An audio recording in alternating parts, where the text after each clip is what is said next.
Hi, we are joined now by Amy. She is the volunteer race day director. I have to make sure I get that title right.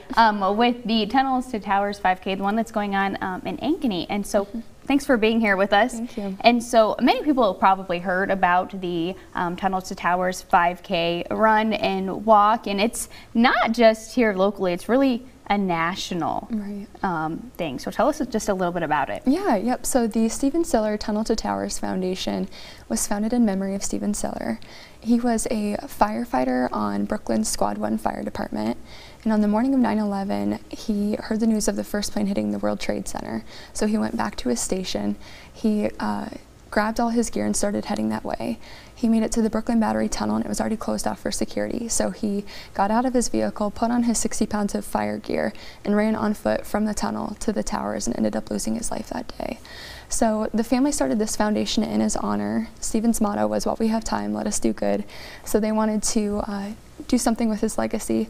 And each year in New York, they run Stephen's footsteps from the tunnel to the towers. And they just had such great success that it started growing throughout the nation, like you said. So this is our second event here in Iowa and coming up on Sunday in Ankeny, so we're really excited to be back and to be bringing this event here locally to the Midwest. So take us through, how did last year go? Obviously it went well to be doing it again for a second year. It did, yeah. We had a great turnout. We had just shy of 200 participants and raised almost $23,000 for the foundation. So yeah, we're hoping to hit those numbers again this year, and yeah, I encourage people to get signed up and get registered. Yeah, and you said the foundation actually has 3 initiatives. They do, yep. So the ways that the foundation gives back through their Do Good legacy, in actually 2 ways they've helped here in Iowa. One is by giving smart homes to critically wounded combat veterans. Taylor Morris is a Navy veteran in Cedar Falls, and he's the recipient of one of those homes. Excellent. And then they've also pledged $7 million to help out first responders who've experienced tragedy. So here in Des Moines, they paid off Sergeant Bemenio's mortgage after he was tragically killed in 2016.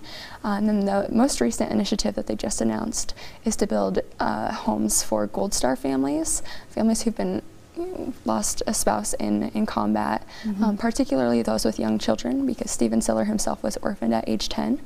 Not a lot of people kind of put in perspective that when somebody's spouse is killed overseas, they're usually living on a military base and then have a deadline to get off that base and kind of have to figure out what to do next. So the foundation wants to be there to provide that home for them. So they've pledged $250 million to give homes to those Gold Star families. Super awesome. So again, that is all happening this Sunday. A little chilly, but that's okay. It's all happening at the Ankeny Band Shell, so you guys can go there and you can still register. All that information right there on your screen.